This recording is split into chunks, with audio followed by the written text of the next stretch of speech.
As most of you know, Thurston County is an entitlement county. That means that each year there's, say, like $1 million that is allotted to, it's round robin through 1 year it's Lacey, the next year it's Tumwater, and then the third year is the South County cities and the county at large. So, you know, 1 year Lacey can decide what they want to do with the $1 million. The next year Tumwater decides what they want to do with the $1 million. And then the third year it's divided up amongst Yelm, Rainier, Bucota, and then Greater Thurston County. And it is now our year, this next coming year, and it is the way the process works is the mayors of those jurisdictions get together and they decide what they would like to see what they would like to see funded through those funds. What goes on in Lacey and Tumwater, I don't pay attention to their years much. They've got a lot of different service organizations that they typically fund, and and then when it comes around here, there's been various projects. In Tenino, the first year, it was my predecessor's predecessor, and he wasn't very successful at, so it's kind of a, the mayors get together and they fight it out, and they kind of position and, look at each other, and peacock feathers come up and they'll dance around and negotiate who gets the most. The first year Tenino got like $60,000 to build a sidewalk, and it was kind of a pathetic year, and Yelm got a whole bunch of money for a skate park. And it was I guess the way that went down, so there's like a line in the sand, and you're either a really poor community and any project you say you want is eligible. So if you're poor enough, you can say to the feds that we want to rebuild this sidewalk because the majority of our community is poor and lots of poor people will use the sidewalk, and that's basically it. I'm really dumbing it down to my level.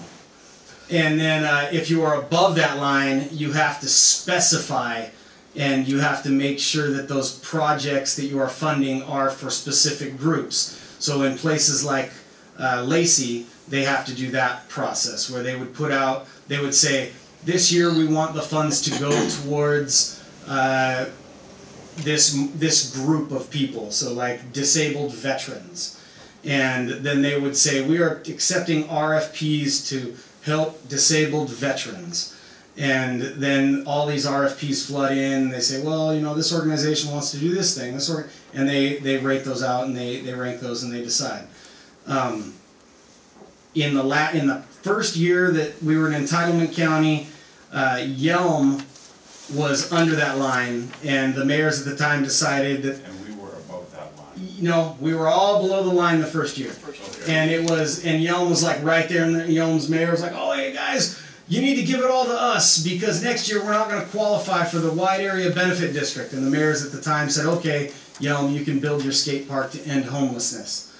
And so a bunch of like $800,000 went to Yelm to build the skate park. And then the next year it was going to go to the rest of the cities. And then the next year came along, and like the feds had changed their matrix, and they all of a sudden Tenino was above the line, Rainier was above the line, Bucota was above the line, and Yelm was below the line. Yeah, and so then Yelm was like, sorry guys, looks like we're getting the money again. And they came in with all these proposals. They wanted to build a water park, they wanted to fund a community center, they wanted stoplights, and then like I pushed back, and the Bucota mayor pushed back and said, no, we're not going to do that. We're going to get creative here, and we had to kind of, Tenino punted. I came up with a Habitat for Humanity proposal that allowed us to kind of, and it may have worked, but it seemed like it was never going to work, but we set aside like $350,000 that was going to go to Habitat for Humanity, but that project never got off the ground, so that money was essentially never allocated. It came like a year later when we had a new set of county commissioners, and that money was sitting there, and it was like, hey, Tenino, your project, Habitat for Humanity imploded, they don't want to do this project anymore, now you get to do it, you get to decide something else. And at that time, the county commissioners told the staff, no, you're going to work with the city. Why don't you find a way to make this work? And so we came up with a way to gerrymander the census blocks to say that the quarry pool qualified because the people that use the quarry pool are from these areas, and these areas are poor enough. And so that's how we got the, what I think it was almost $300,000 for the pool. This year we had an initial meeting. They brought us in and they said, well, the data's not in, but you guys probably aren't going to qualify for wide area benefit. So the county think you guys should just do an RFP. And all the mayors, essentially, the 4 South County mayors kind of caucused. We got together and to decide if we would want to go to an RFP process or if we wanted to use the traditional process where the mayors decide. And Alan Carr is like the Bucota mayor. He's like the oracle of this process. Because this is like their only source of funds. They don't have the ability to bring in federal grants and manage them and stuff like that. So they really rely on this money, and he's been successful in using it to replace a lot of their asbestos-containing water lines. And so he can't let it go. So he made a good argument. We all discussed, and the mayors decided that we are not going to do the RFP process. We're going to stick with the process that we used in the past. And then a couple weeks later, the county sent us a message, and Rainier has essentially said we don't want any of the money. So then it became Yelm, Tenino, Bucota. And then because Rainier, we opted to give all that money for Tipsy Loop. There was another pot of money that at the time, this is all like negotiating, yeah. And so there was like a year and a half ago, there was a bunch of chip seal funds available that was eligible, that Tenino, Bucota, Rainier were eligible for. And Bucota, mayor, and I, and we've discussed this, went to Rainier and said, hey, you can have all the chip seal money for Tipsy Loop if you support us in our request for CDBG money against Yelm. Because Yelm was like, they were really good at planning things. So they would come in and they were like, oh, we want $700,000 for this. We want $800,000 for this. And we're all like, at the time, we're like, we don't have plans for anything. But now we have plans for everything. We have plans like on shelves, and we can be like, give us money for this. And you guys have participated in all these processes, putting together a comp plan, putting together park plans. So we're prepared to make these requests now. And now Rainier doesn't want it, and the county sends us a thing saying that now Tenino is under the line and we can apply for anything we want, and Bucota is under that line and they can use that money for anything they need. And Yelm is, and now it's getting weird where portions of Yelm are and portions of our Yelm aren't. So now they're saying North Yelm is eligible, but South Yelm isn't, and I don't know where they came up with that. I don't care. We're in a good position to ask for funds. What I would like to see us do is request funds to renovate the quarry house. And then we've been talking about this for a long time. This was on the table previously when we were not a wide area benefit district.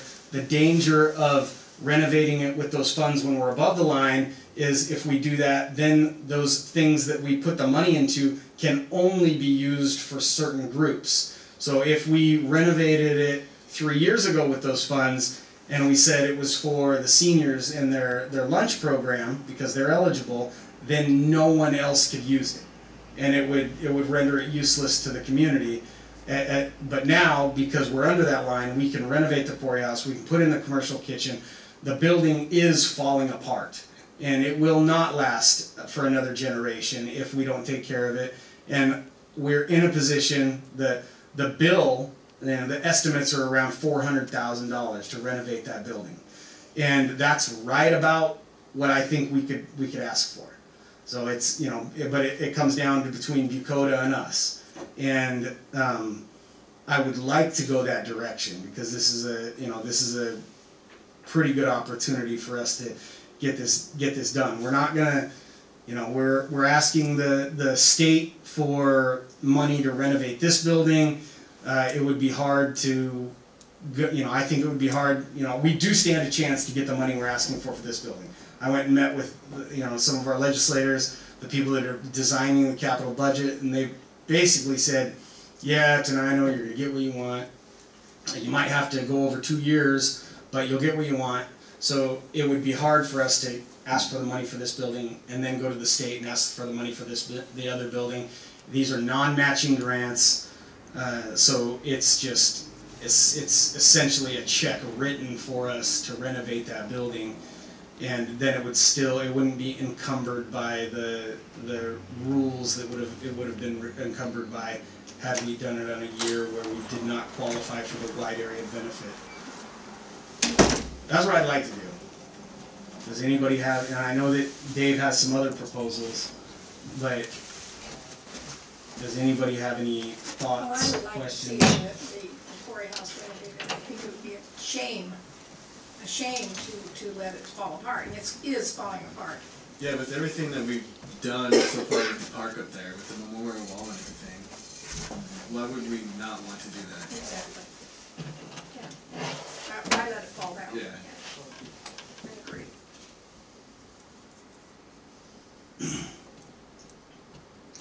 So these monies actually, since we're below the line, we could actually use it for anything, right? Mm-hmm. Sure. Essentially, there are things, like there's only a certain, of that money, there's only a certain portion of it can be used for services. So like, Yeah, I'm not looking at services, Yeah. I'm looking at our streets. We sit here all the time and we say, yeah, we know the streets are falling apart, we know the streets are falling apart, we know the streets are falling apart, and we never do anything. Okay, I understand about the quarry house, I've been in that thing almost all the time I've been here anyway. The museum uses it now as well. But every year or so, we get people coming up here complaining about the streets. And if you go walk around by where the police station is, you walk up that street and you see it's almost to the point where one car doesn't even fit anymore. It's falling apart that bad. yeah. Well, I'll be the dissenting voice.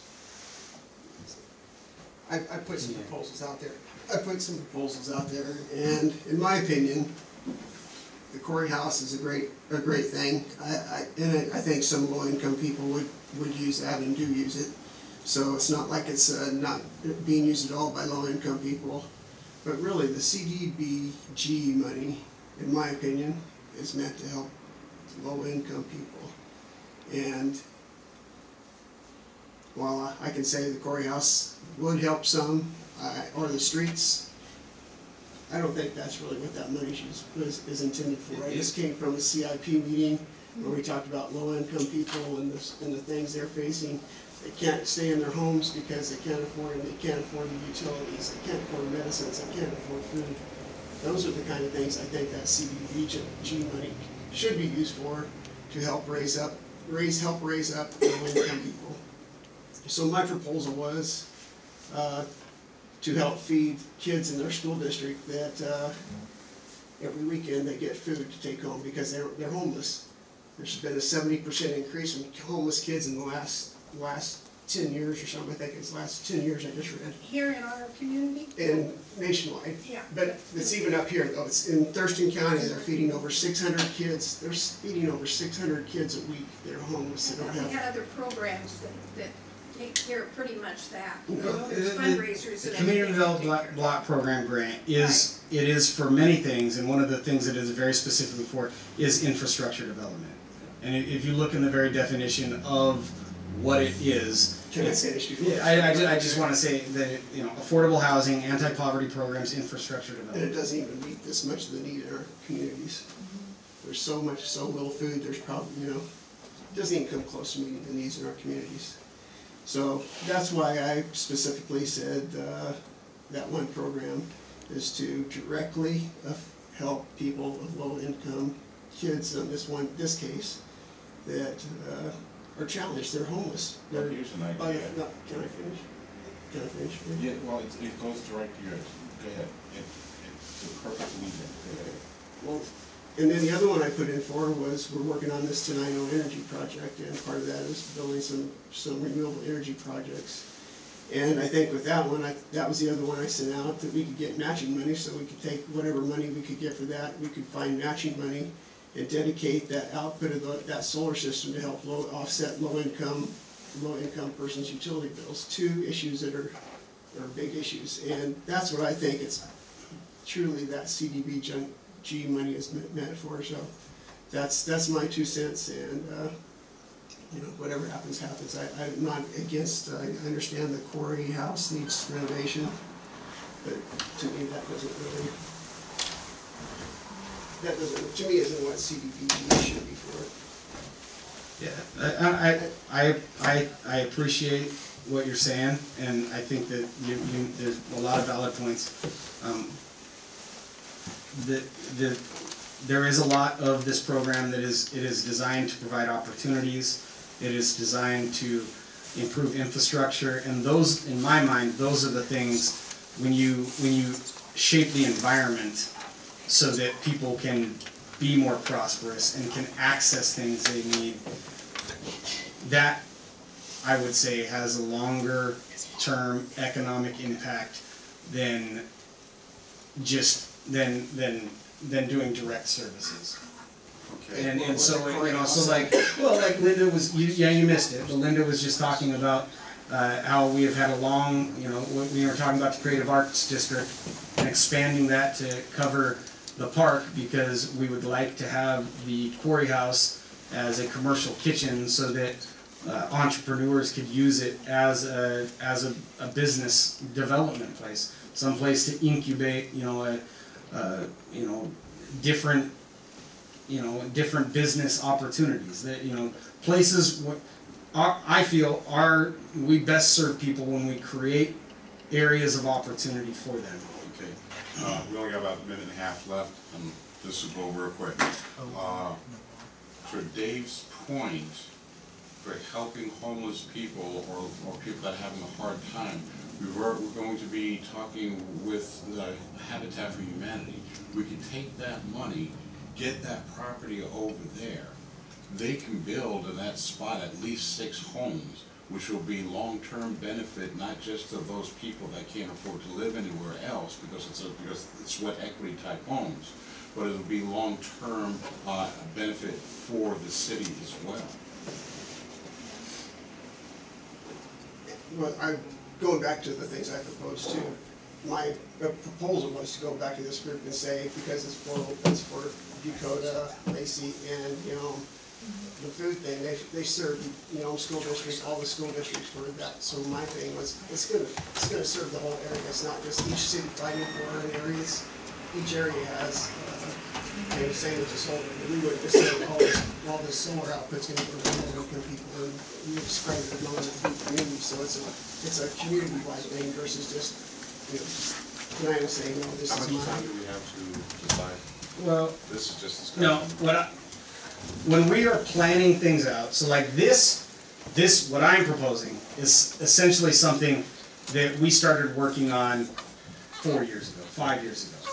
So when this thing comes up, we should not, and we are not going to be in a position where we are going to, on the fly, decide what we're going to do 2 weeks before. Well, that's what This is something that when we all meet and we do our getaways, we do our retreats, we build our comp plan, you all as a legislative body have to dictate what the priorities are of the city, and then the administration takes the plans that you all as a legislative body lay out for us and execute. Yeah, And so if our top priority as a city is going to be you know, the homeless, the backpack program, which is great, or something like that, we need to talk about that in our retreats. We need to build that into our planning process so that we can ramp up to it. Because really, you know, when I go and I meet with the other mayors to decide what we're going to do, it's not in there that, you know, we're not really deciding on that. It has been,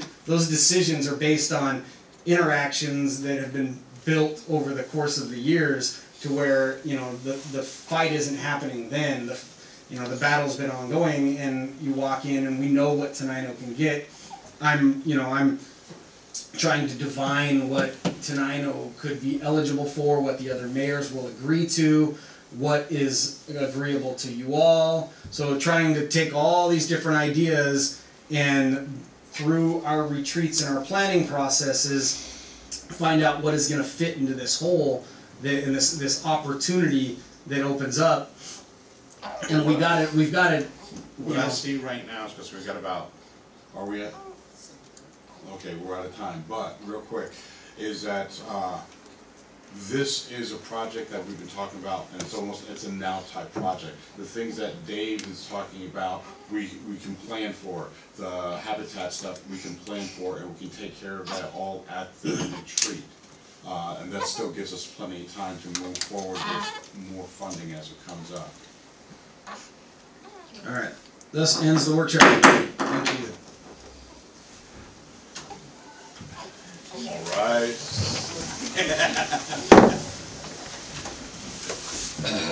Ladies and gentlemen, welcome to the Tuesday, February 26, 2019 Tenino City Council meeting.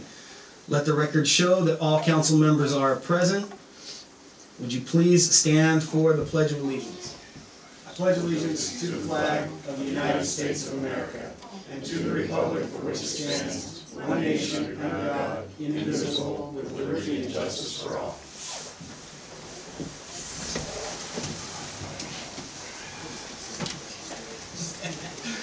Ladies and gentlemen, we have an agenda needing approval. Move approval. It has been moved and seconded to approve the agenda as presented. Is there any discussion? Hearing none, all those in favor? Aye. Those opposed? Motion passes. We have minutes from January 22nd, 2019 meeting approval. Move approval. It has been moved and seconded to approve the January 22nd, 2019 regular meeting minutes as presented. Is there any discussion? Hearing none, all those in favor? Aye. Those opposed? Motion passes. That brings us to the consent calendar for 2019, February 26th. We have a renewal application from Los Compadres. Do we have a motion to approve the consent calendar as presented? That's me. That's a Ramos. Los Compadres? It's across the street. So I know where Los Compadres is. Does that say the same thing? Casa Ramos? Or- This is Casa You're looking at a different meeting. No, I'm looking. No, it says Casa Ramos. Probably by mistake. What's So up? that was the Padres is for the. One was from last month, and then the race for Rowan is this month. I don't know what I'm looking at then. Okay, well, I'm looking at, I'm looking this at our is, agenda. this is the agenda, and all I see is new applications, renewals, Los Compadres. Now I'm looking at the packet.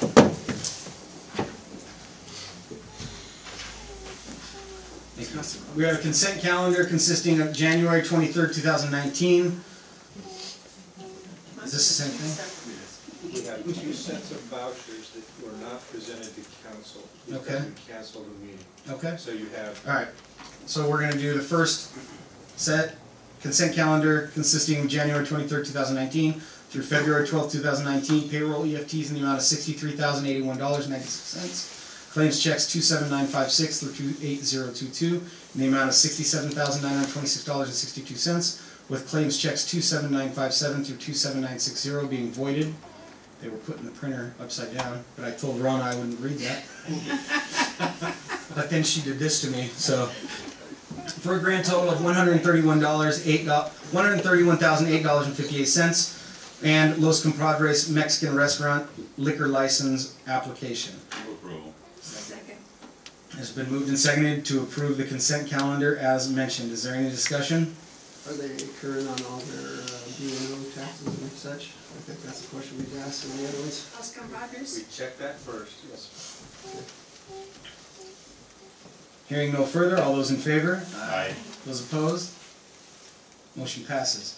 Consent calendar consisting of February 13th, 2019 through February 26th, 2019. Payroll EFTs in the amount of $23,111.29.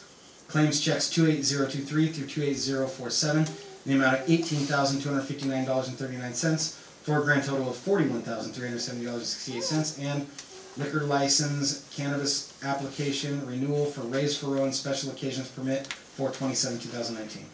Move approval. It has been moved and seconded. Is there any discussion? Hearing none, all those in favor? Aye. Aye. Those opposed? Motion passes. that brings us to presentations. Chief Robert Swain would like to present Tenino's 2 newest reserve officers and swear them in. And he would like to present Mr. Joe West and Officer Jonathan Meyer with certificates of appreciation, and also recognize Officer Craig Klumper for his life-saving efforts. And we're going to recognize new Sergeant Seth Sharp tonight as well. Okay. Good evening, City Councilors, distinguished City Councilors, and Mr. Mayor Robert Swain, your Chief of Police. A lot of police business tonight, but it's good business, so I'll just dive right in. So if the 2 reserve officers and their families want to come up here, we'll have the mayor step forward and swear them in. These guys out of high school yet? I'm old, I can say that stuff We are just proving how old we are. Excuse me? We're just proving how old we are. Yes, it is. That's okay. I don't mind that for. Just read that and raise your right hand. This is, Drew is on the left, Damien's on the right. All right. Okay. You guys ready? Yes, sir. I, Damian Spurgeon, I, Damian Spurgeon, and I, Drew Johnson, I, Drew Johnson, do solemnly swear do solemnly swear or affirm or affirm that I will support the Constitution that I will support the Constitution of the United States of the United States and the Constitution and laws and the Constitution and laws of the State of Washington of the State of Washington and the ordinances and regulations and the ordinances and regulations of the City of Tenino, of the City of Tenino, and that I will faithfully and that I will faithfully and impartially perform and impartially perform and discharge the duties and discharge the duties of the office of Reserve Police Officer according to the law according to the law to the best of my to abilities. the best of my ability. The harmony was amazing.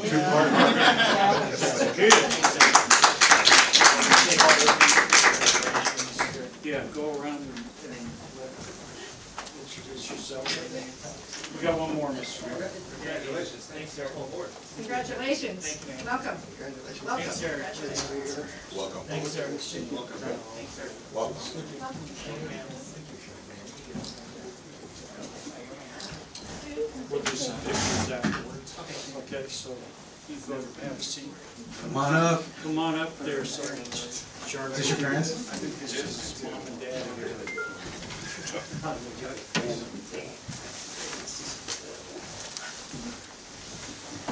Raise your right hand. I, Seth Sharp, do solemnly swear or affirm that I will support the Constitution of the United States, the Constitution and laws of the State of Washington, and ordinances and regulations of the City of Tenino, and that I will faithfully and impartially perform and discharge the duties of the office of Police Sergeant according to law and to the best of my ability. Congratulations. Make the rounds. Congratulations.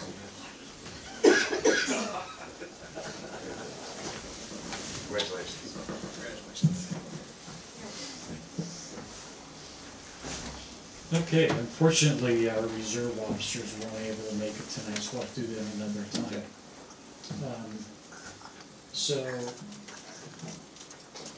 This will be kind of the first of its kind since I've been around Tenino. We have a life-saving award tonight that I would like to present to Officer Craig Klumper, who's here tonight. Come on up, Craig, and I'll read this to you.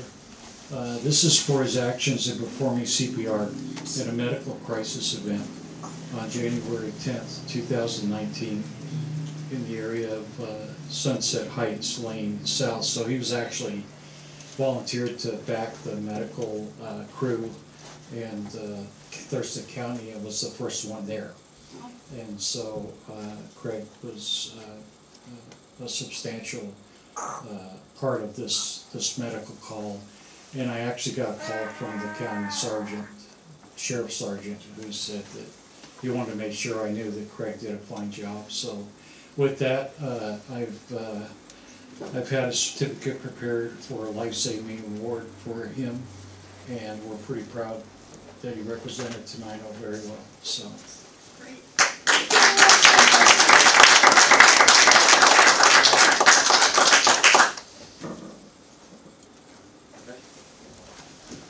Okay. Congratulations. Congratulations. Good job. Pretty proud of my team, obviously. They're all amazing, and they've done some amazing work. So your chief here just passed his 6-month anniversary. Please not all applaud. Come up and shake our hands. See, I missed this. You got another this certificate part. for you in there? Yeah, somewhere here. I have a certificate for me, yeah. So, in case you missed it, the exciting Tenino Beavers police car is parked right out front here. And so I'm hoping that all of you will take a moment and I see saw it when I came up here. It looks great. I've seen it in town too. Yeah, we've been driving it around. It's been a real hit with the community. We have entered it into the state school resource officer car, whatever pageant, whatever you want to call it, car show, and we're hoping that we can fare pretty well with that. But the school loved it, and we're pretty proud of it that we were able to get that done. Thanks to Casey Carlson for his help and giving us quite a deal on getting the wrap put on, and we're looking forward to having that at a few baseball games and softball games as they come up, and whatever other event we can get it involved with. So we're pretty happy about that. Even Lake Fair. You're talking about the 4th of July parade?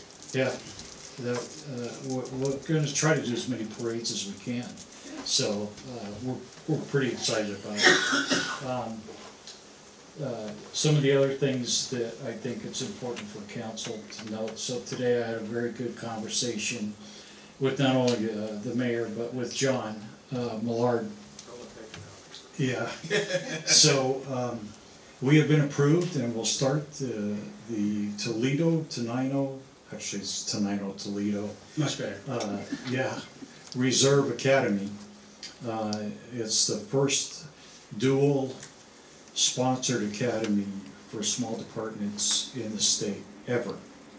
And so we are proud to lead that charge, and we'll start April 2nd. We'll graduate hopefully 12 reserves July 20th.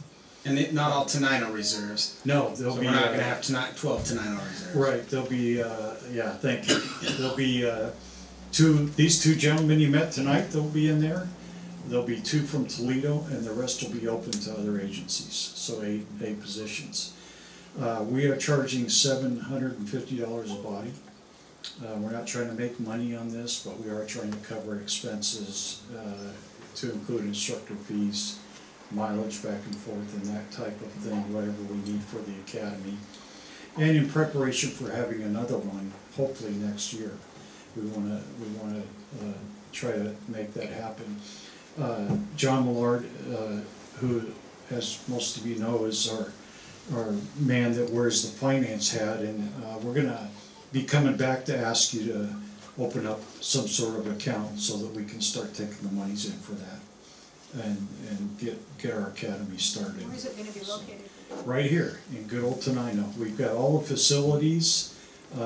These guys, Craig is the what we call a TAC officer, who is going to be involved in the training part. Has secured some facilities here in town, not the least of which is several places are going to be used for our crime scene and some of our scenes that we have to put them through. So we have a private residence. I say private, it's the fire department house over here. They volunteered that. Scotty B's has put up his restaurant after he closes, so we can have a restaurant location to do whatever in. And then, last but not least, we have found a way into the racetrack for our police. Yeah, for our police driving. And so I want to thank Craig. I want to thank Craig for that one. Craig's family knows the owner, and he has never let any law enforcement agency go out there. So we'll be the first to get to go do that, and we're pretty happy about that. So we're pretty excited about that. We're hoping to get, like I said, a full 12 bodies in there, and have plenty of pictures. We're going to take a lot of video while they're going through, and it's our hope that we'll be successful. That's about it for me. I just have to tell you how happy and satisfied and very humble I am to still be your chief after 6 months. So, thank you again. And do you have anything for me before I leave? I always ask that. So. You talk about Night of the Stars? Oh yes, thank you. So for the first time in a long time, it's my understanding, we are going to enter National Night Out. That's it. So National Night Out, for those of you that may or may not know, is law enforcement agencies across the United States will come out and basically have a community event, and it's a time where law enforcement agencies actually show up and let the community just come up and chat with your police department, emergency services, fire department, so forth.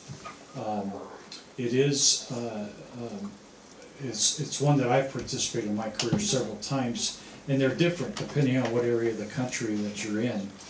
So here in Thurston County, the sheriff, the state patrol, Yelm, are all participants in a national night out. Some of them do it individually, some of them do it together.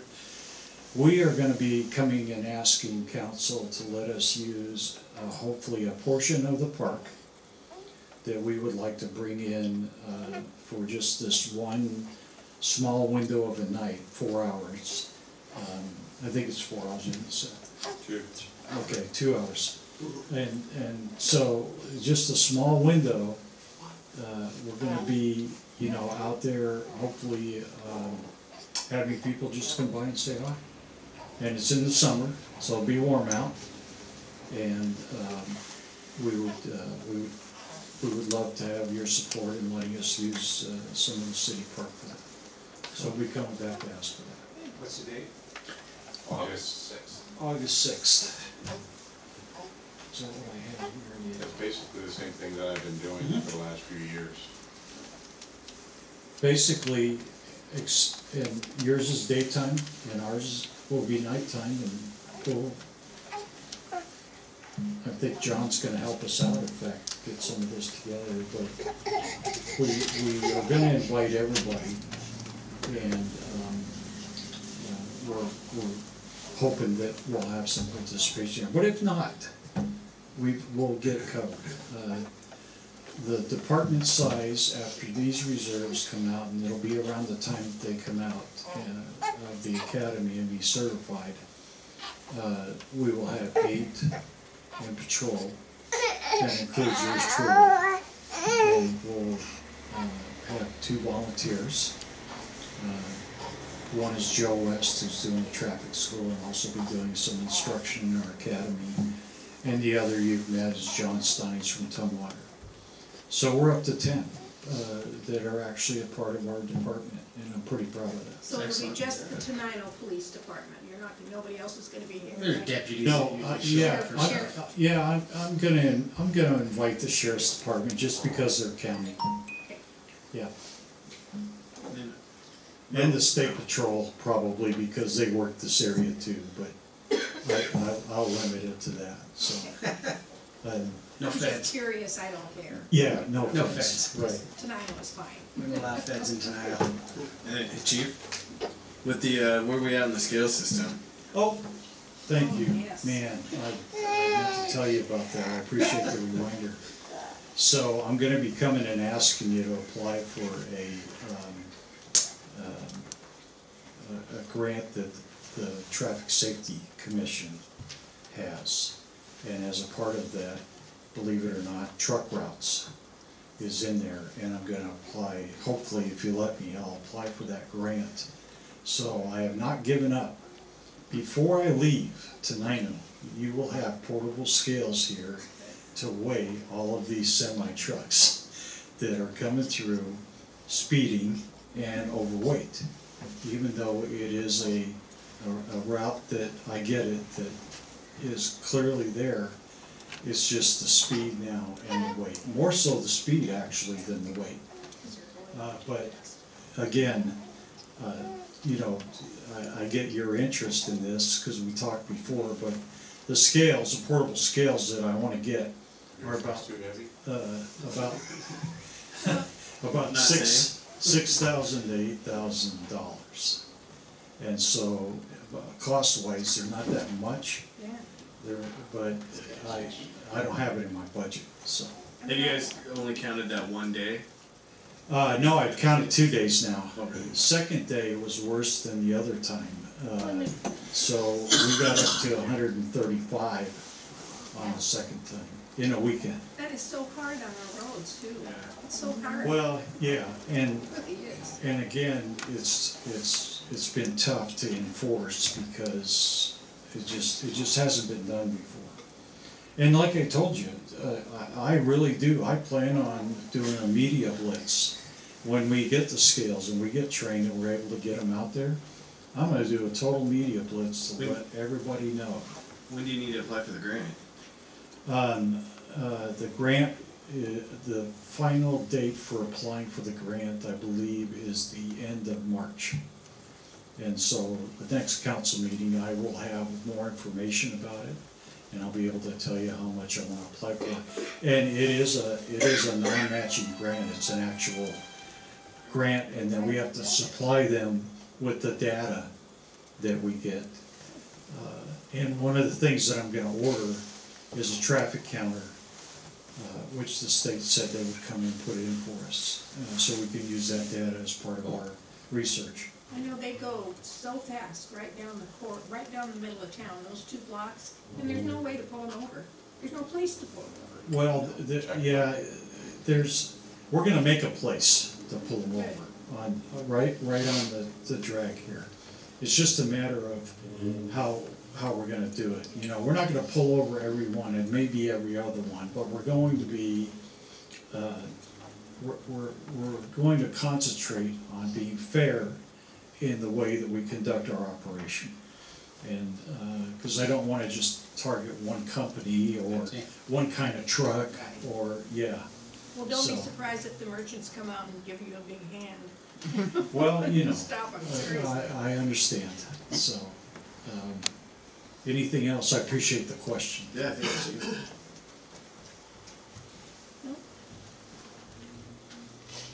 Okay, very good. All right, thank you. Chief. Thanks. That brings us to public comment period. If there's anyone in the audience who would like to provide public comment, please come forward and do so at this time. You'll be given 3 minutes. State your name and address. You got a few things to say? He's telling me to zip it.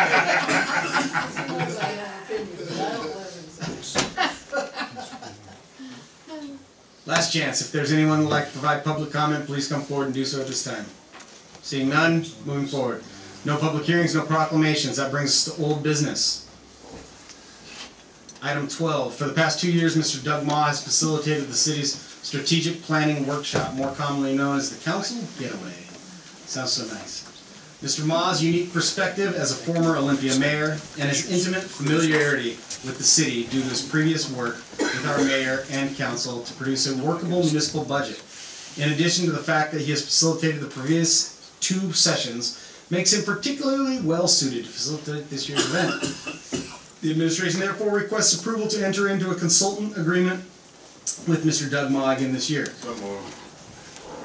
It has been moved and seconded to approve Mayor Fournier into entering the agreement with Doug Ma and Associates to facilitate this year's council getaway, March 16, 2019. Is there any discussion?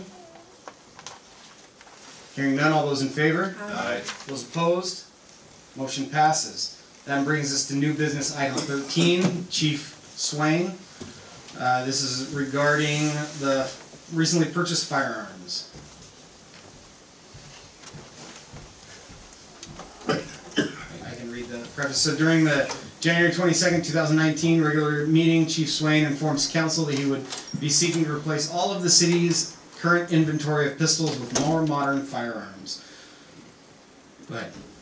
So, we did a kind of a research project when I first got here, and I wanted to determine what exactly equipment-wise, where were we on that? And I've done it in every area. Firearms was just one of the areas. And so one of the things that we decided as a team that was important to us was that we, although we'd like to increase staffing and maybe get a new police car, I decided that we weren't going to ask for those. And what we would do is we would work on our repair and replacement of our equipment. So when I started looking in and researching firearms with Seth here as our firearms instructor, we determined that the firearms that were currently being used by the Tenino Police Department were 25 years plus old. As a result, some of the firearms were not well taken care of over the years based on people coming and working here and then leaving, that kind of thing. There wasn't a lot of tracking. There wasn't a system in place for monitoring firearms maintenance and so forth. So what I did is I decided with letting you guys, City Council know, that we needed new firearms, and this was a good time to do that. And so we went out and found the cheapest way to go, which was we traded in our old firearms as part of the new firearm purchase, and we were able to purchase 10 new firearms for Specifically pistols. Yeah, specifically sidearm for less than $3,000. So that was 10 brand new 9mm for less than $3,000, which any of you that know about firearms. What did it work out to a piece, right? Less than 300. What was Less it? than Come on 300. here. Let me put Seth on the spot here. I don't have the exact number. So about $279 per unit. Yeah, something like that, yeah. And the big thing about the firearm is that it gives you the capability to be more accurate and less malfunction. And we did our research on this, and we determined that others, agencies in the area, for example, Yale and the Sheriff's Department, were going to this particular weapon, except they paid more than we did. So the officers are very happy with them, and we want to thank council for your support. So, anything else? What are they? They're Glock, what is it, Gen 5. Gen 5 9mm. 17s and then 19s. Yeah, yeah. So it worked out great for us.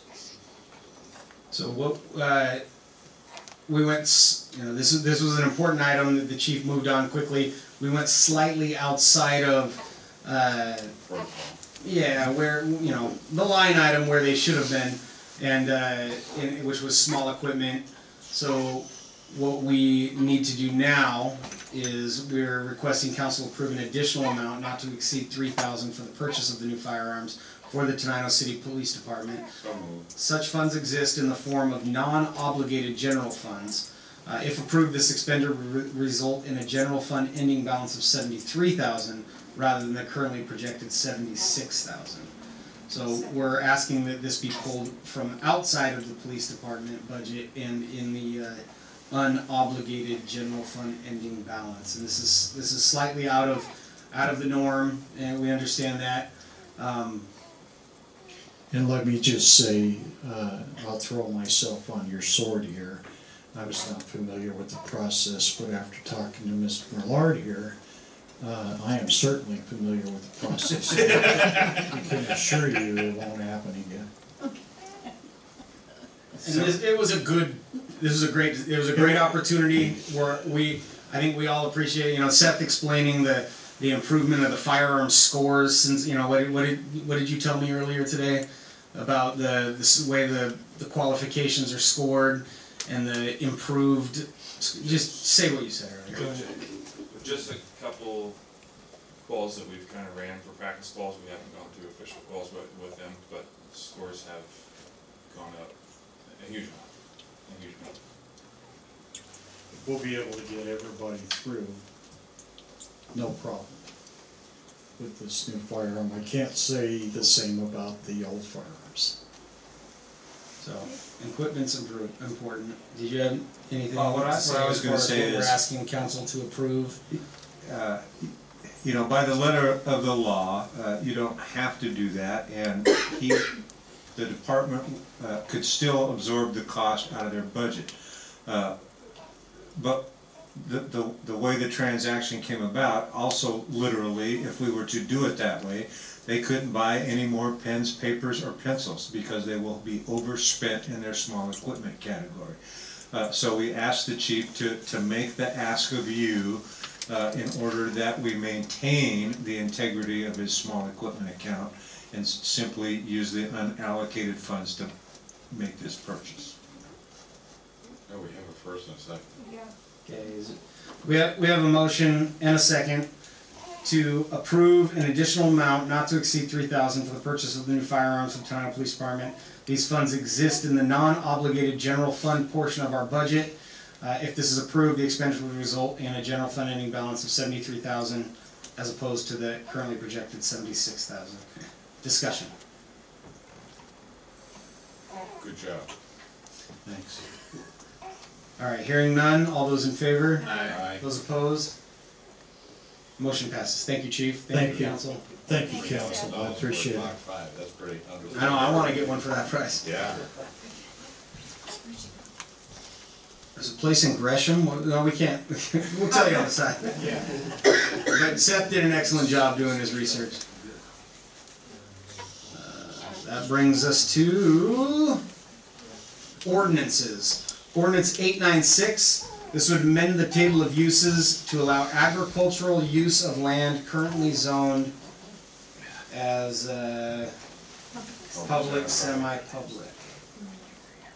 I still have a hard time navigating the new system. Ordinance 896, an ordinance of the City of Tenino, Washington, approving text amendment TA 2019-001, amending titles 100 and 114 to the Tenino Municipal Code. Whereas the City of Tenino has received request to vacate previous. Nope, that's not the one I'm looking for. No, that's it. Is it? Yeah, that's it. I thought. No, that's the lot combination one. Oh, it does both. Okay. Lot updates, anonymous code, updates the city schedule of uses. Last section, adopted by the Tenino City Council this 12th day of February 2019. This ordinance will become effective after publication as required by law. So this one has had some debate and some discussion. During the first reading of the ordinance, council members voted back in Watterson requested the administration investigate the possibility of making the lot split procedure available to any succeeding owner in due course. The ordinance as written would limit the availability to only the immediately succeeding owner to the owner who performed a lot combination. City Attorney Rick Hughes provided the attached input regarding the proposed change. Where is that attachment? Where's the attachment? He didn't want to. Where is the attachment? Should be scroll down and see the money. Oh, I'm not in the packet. So the city attorney, so it was asked to consider allowing additional residents to do the lot combination. The city attorney advised against that recommendation. Such regulations shall be adopted by ordinance. He said he's not comfortable with this approach. The GMA at RCW 3670A L40 discusses development regulations be consistent with and implement the comprehensive plan. I have not reviewed the comp plan recently, but I'm fairly certain it would require a more comprehensive process for urban density under WAC blah blah blah. At the least, the city would probably need to go through the notification process described in the whereas section, prior version. So he advised against changing it, and he advised approving it as originally presented. So this would, we are at,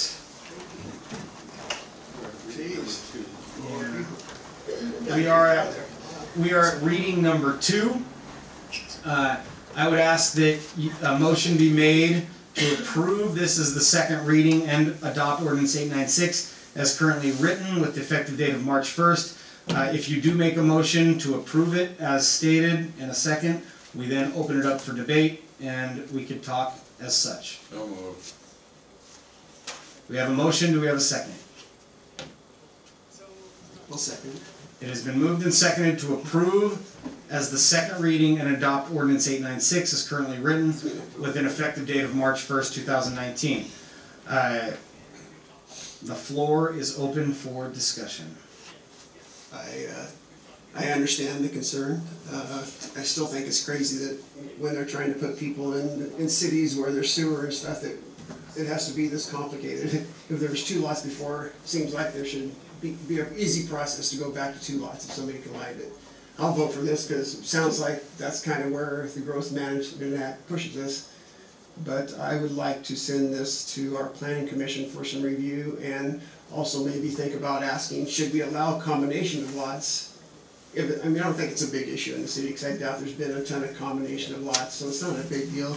But should we allow somebody to combine lots, just do it unless they have plans to develop it specifically, that there's a specific need to combine those lots? So I would like our Planning Commission to kind of look at the issue and just, you see what I mean? Why would we want somebody to combine lots and limit us to only possibly 1 structure on it, unless they have a plan to develop that?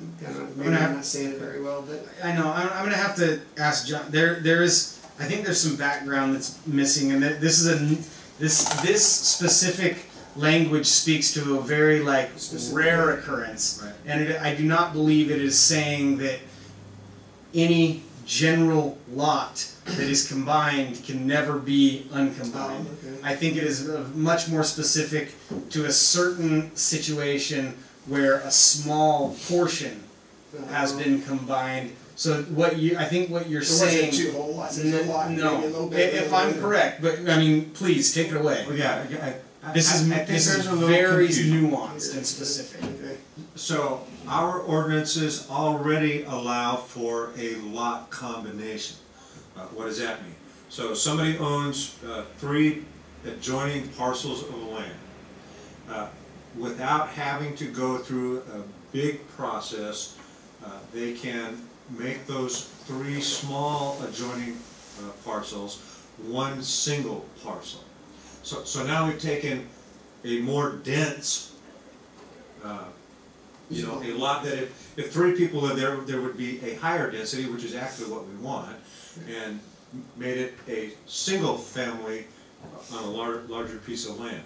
And what we are trying to do is say, okay, where that has been done, we want to be able to undo it with as little fanfare as it was combined. Currently, the only way for somebody to undo a lot split is to request the Planning Council review a full-blown subdivision. And that's, it's a tremendous amount of effort, it takes a long time, and it's hideously expensive. And so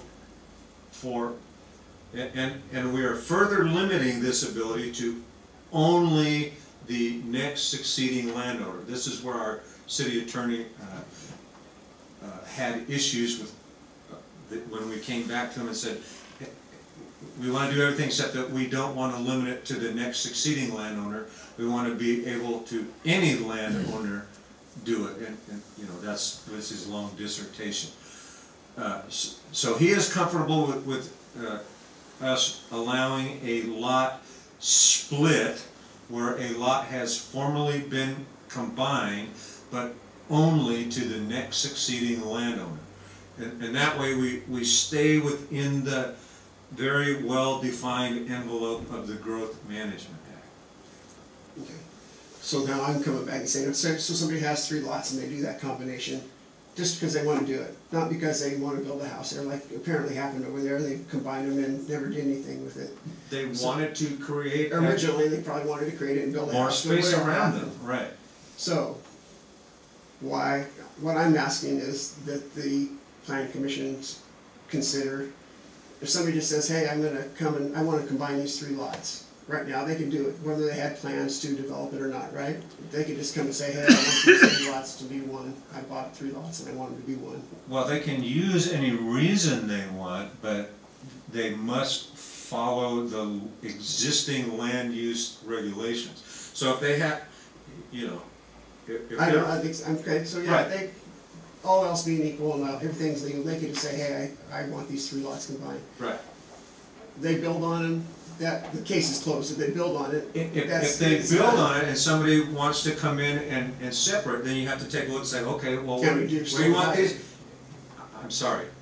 It's one of the limitations is that if they want to exercise a lot split, simply undo what has been done before, and somebody has come in and built on it, it won't be possible.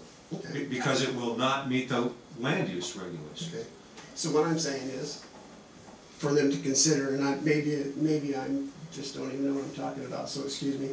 Somebody comes in and says, hey, I want to combine these lots, but they don't have any plans to build on it or do anything else. We don't care. Yeah. Well, we Somebody should, comes in. because now we're limiting that to one person being able to split them. So why would we want it, why would we want just somebody to say, okay, why would we want to tell somebody, okay, you can combine these 3 lots for, if you're not planning on building, unless you have specific plans to build on it, why would we want to make it only 1 lot when we could have 3 lots and have houses on 3 lots? I can only speculate, but here's what jumps first to my mind. So I'm a new person comes to Tenino, I want to build a house, I look at the availability of the real estate, and I see that here's a parcel of property that is actually 3 parcels of property, and I say to myself, I really would like to build there, but I don't want anybody else living around me. And I'm willing to pay what the seller is asking for all 3 parcels. If you tell me I cannot do that, I might just go somewhere else and buy my land. Okay. So the question to us is a bird in the hand worth 2 in the bush? And if the answer to that question is yes, then allow him to do the lot, and if the answer is no, then go on about your business and we'll wait until somebody wants to buy any one of So I those guess my 3 thing, isn't parcels. there some way we could say, okay, you can combine these, but you have to have concrete plans to build on it. We don't want you just to combine them just because you want to have combined lots. What is the benefit of combining lots? Yeah, I was That's just what I gonna said. say, What's you the put your benefit of house in combining the it? middle one, and you've got the other 2 pieces anyway, why do you need to combine them? They belong to Exactly. you. I mean, Again, you know, you Doesn't don't have to doesn't sell it them. cost them a little bit less on taxes? Does it, Combined. when you combine When all they're 3 of combined? them? I Than it suppose. would if you are paying 3 separate parcels? I suppose so. That I might mean, be really, the that reason here, why. my question is, just let the planning commission look, I would go talk to them and say, hey, think about this, and is there a benefit to? So- Well, there was a Or not reason, result? this was not brought before you arbitrarily. Right. Oh, I know. There is a reason that we are doing this. I remembered what it was 6 months ago, but we've been talking about it so long. There is a purpose to this. There is a reason I that said I know we're this one. moving forward. I'm just saying, why, in the future, if the same thing came up, whoops, sorry. Uh-oh. So we are asking, We'll yeah, deal with that later. yes. Well, let's figure out a way to deal with it later. But let's move forward with this. Let's take the vote, and then let's refer whatever to the planning commission that you would like referred. But we'll do that by a motion as well. So we have a motion on the table, on the floor, to approve this as the second reading and to adopt ordinance 896 as currently written. Is there any further discussion? Hearing none, all those in favor? Aye. Those opposed? Motion passes. I would entertain a motion to refer something that Dave can define to the planning Refer to commission. the planning commission the issue of lot combinations and how they occur within the city limits of Tenino. And just to review it and see if it makes sense the way it is now, the way it works now. So we have a motion to request the planning commission review how the city does lot combinations and what the city's philosophy is on lot combinations. Is there a second? Oh, second. Okay, we have a motion and a second to refer this question to the planning commission. Is there any discussion on the subject? I'm just curious, like I said, they may say everything's as great as it is. It just doesn't make sense to me that we're somehow possibly limiting more dense housing when we have sewers and all those other things that, Yeah, make it good to have. we more want density. residents. Right.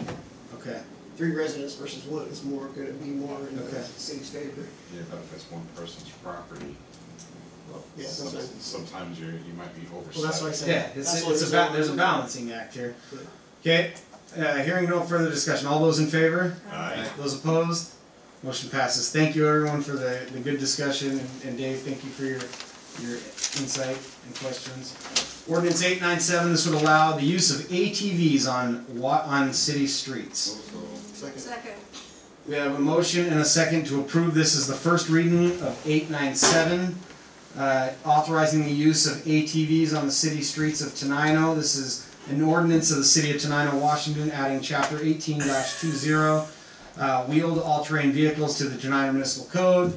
RCW 46.06.455 authorizes and prohibits use of off-road vehicles, authorizes the city to approve or prohibit the use of wheeled all-terrain vehicles on city streets, adopted by the Tenino City Council this 26th day of February 2019. We have a motion, we have a second. Open the floor for discussion.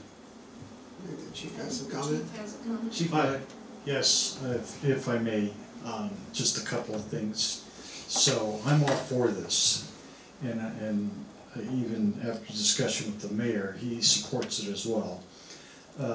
I think that this is a small enough city that we can afford to let our people, our citizens, drive their four-wheelers and not become a risk to other motoring public. As long as they, and within the ordinance it's agreed upon that they do the right things to register it and so on and so They forth. gotta follow all the traffic rules. Right, and follow all the rules of the road. So to that end, I have to tell you that your police department will have its own four-wheeler. It was donated to the department years ago, as my understanding, and we finally got it up running. You will see it out there. It actually has lights on it. It's got police all over it. And you'll see probably myself or one of the other officers driving it around. And it's going to give us a lot more mobility when it comes to big events, such as the one in the park. And we'll be able to quickly respond to an incident there, having access with that. So I just wanted to throw that out there. Thank you. Thank you. Then the administration and the police department will work on some public education to make sure everybody understands what it means. It does not just mean that your four-wheeler can go straight out on the road. You have to have it licensed. It has to be outfitted properly to be road legal, and you have to follow the rules of the road just the same as any other vehicle. I do feel that this is going to increase mobility. It'll probably be enjoyable for some people, and there's already a lot of people that do it. You see golf carts cruising around, and it hasn't been a problem. So I and the chief don't see a problem with approving this. Any further discussion? Anybody have any thoughts or concerns? Okay, all those in favor? Aye. Those opposed? First reading passed. We'll bring this forward at the next meeting for the second reading and adoption. Thank you. That brings us to public comment period. How is that there? It's out of sequence. It's out of sequence. We'll do it later. Reports. Chamber of Commerce.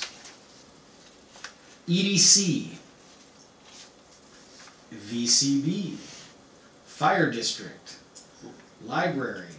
At your next council meeting, we will have the new manager present for the Tenino Library. Her name escapes me now. It was mentioned. She's, Yeah. is she's between Tumwater and No, here? she is previously the Yelm Library Manager. The library folks that we met with today spoke very highly of her. They're very excited for her to come down here. They said that she's a rock star in the library management world. So that's pretty exciting. Museum. The museum was canceled because of snow. Okay. Civil Service Commission did not meet. Did they? Civil Service Commission, is there a report? You looking at me?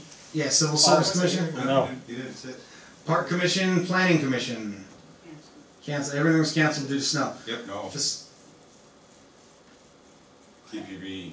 We're not there We're yet. not there yet. Facade Improvement Grant Review Committee. Haven't had a meeting, but we really need to get on that. Finance Committee, Public Safety Committee. Chief of Police, would you like to provide your report? Not at this time. Or you already did it? I did. Director of Public Works, he is in sunny Arizona enjoying the spring training.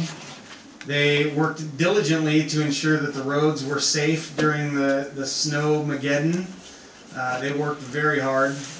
I want to tell you how hard they worked. I worked in downtown Olympia. Our roads were fine. Our side roads were fine. We didn't have any problem getting around because they were all plowed.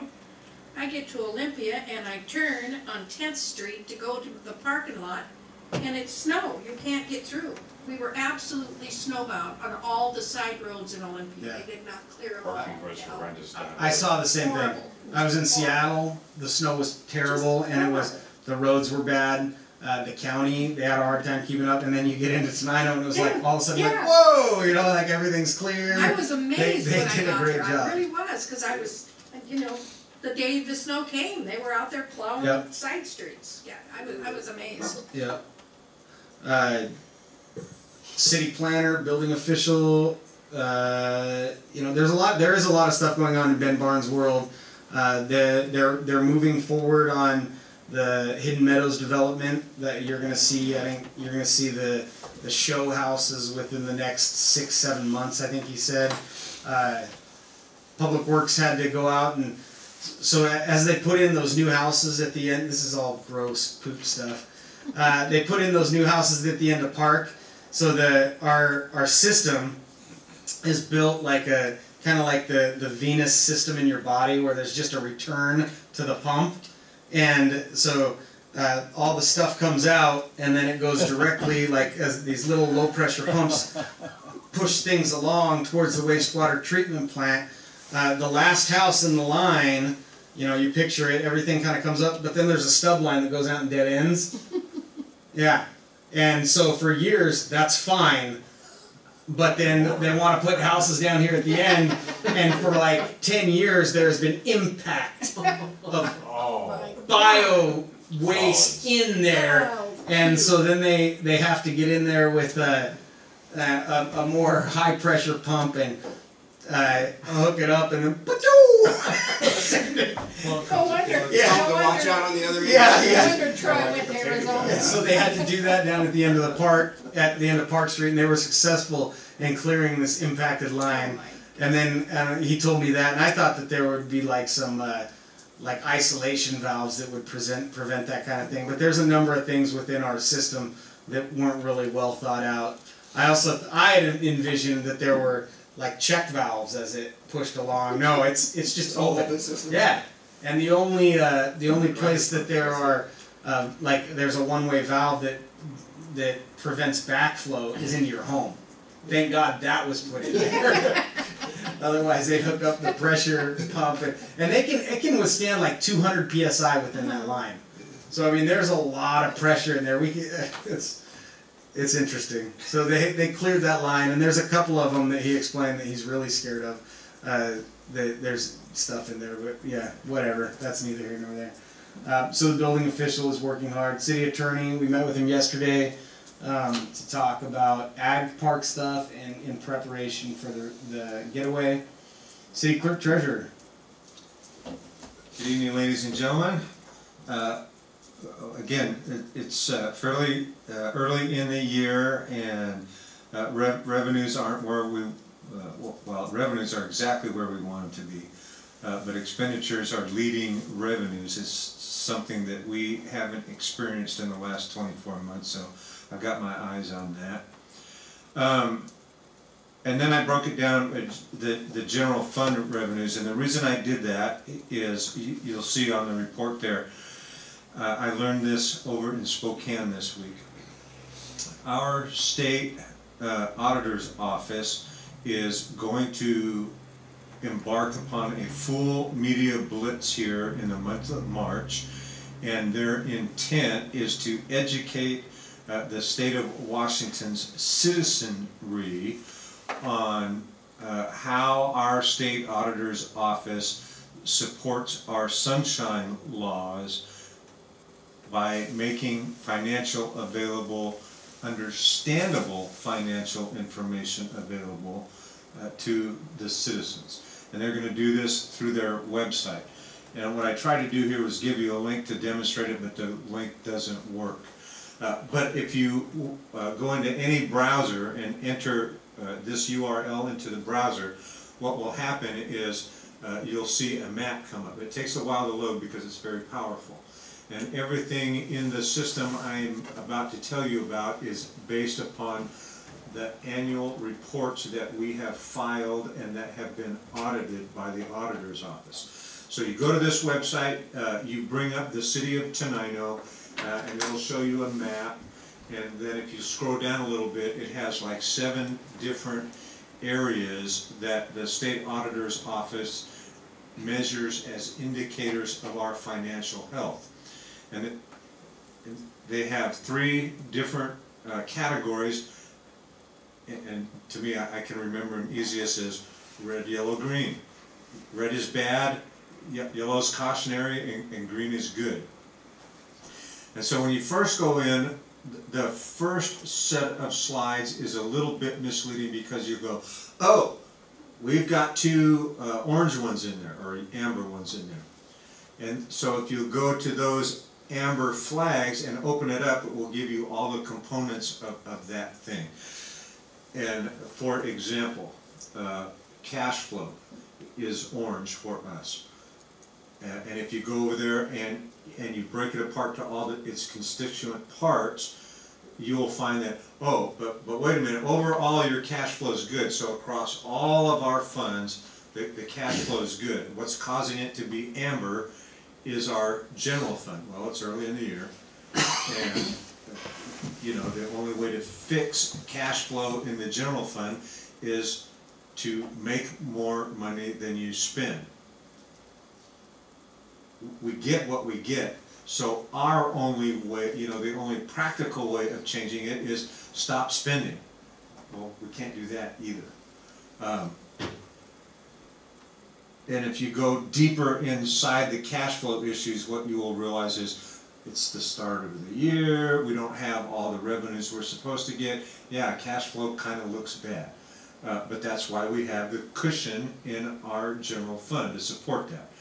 So I'm not worried about having cash flow issues. What I'm doing is explaining to you that you really have to be careful about how you read this financial information because it could be misleading. Okay, but the tool is really a good tool, and I think you know, they're on the right track. They're trying to make people aware of how government works. Here's some things that you, the citizen, can use to see if your public servants are doing their job. And they're going to push it out through historical societies. Their tack is to go into high schools and teach this stuff to kids, which I'm all about. But again, I think you know, you all deserve a heads up that this stuff is coming out there, and then it could have repercussions. I think I stand behind our budget. Yes, there's two out of 9 flags are orange. and they say that's, you know, cautionary or concerning. What that means is we should monitor it. Well, that's exactly what we're doing. And, you know, I think by the time the year ends, that will reverse itself, just like it did last year, so. We have got property taxes that are just, oh, that just went out. Right, well, and, I mean, we used, you know, the FIT tool was kind of like behind the firewall where we had access to it, but the public didn't. And we've actually been using that tool for the past 2 years to help. I mean, it's how we developed our policies, and it's you know, what we base our budgeting on. So we're on solid ground. We just got to let the year carry it out. You know, the mayor mentioned several times there really is a tremendous amount going on. The YT Trail Extension Feasibility Study is still ongoing. There's no change from last report. But I know that it is their goal to get the results of that report in our hands this coming month in March. So we're really looking forward to that. What's it going to say? I don't know, probably, well, it's going to say, hey, you should go south because that's where you're going to get the biggest bang for your buck. What does that mean? You know, tying Tenino and Bucota in, what it really means is it facilitates Thurston County's regional alternative transportation plan better than our preference that it go west. It doesn't really mean anything. Both routes are viable. It's just how much money do you want to spend and what market are you serving? Well, the Tenino's interests are the intention of it was to tell us how to go both ways. It wasn't, we weren't asking them which way was better. We were saying, hey, tell us how to get south, tell us how to get west. Yeah. And they need to pay for south, and we'll figure out how to pay for west. Wayfinding signs, you'll see them up. They're wonderful. They look nice, huh? They really do. I think that Troy isn't available. I wanted to ask him. I don't know what the status is of the entrance. I call it the entrance sign. Well, kind of like on the east end of town here, where the VFW has their little thing. The last was they were waiting for the ground to thaw to put it in, but it's they've got some brackets mounted to the bottom of it, sitting in Public Works, and it's ready to be installed. They're going to, I believe, just simply remove the one that's there and then put that one in instead. And it's gonna look slick.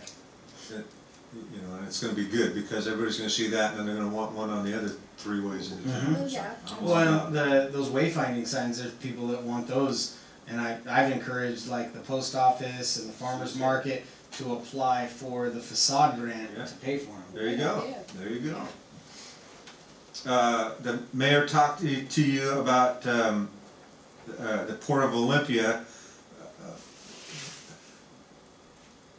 So Mr. Droll has prepared the plan, and that was at the city's expense. And as soon as we can let the contract for those things, they'll reimburse us the first $10,000. The bulk of the money is going to come from the city's municipal capital improvement fund. From TRPC.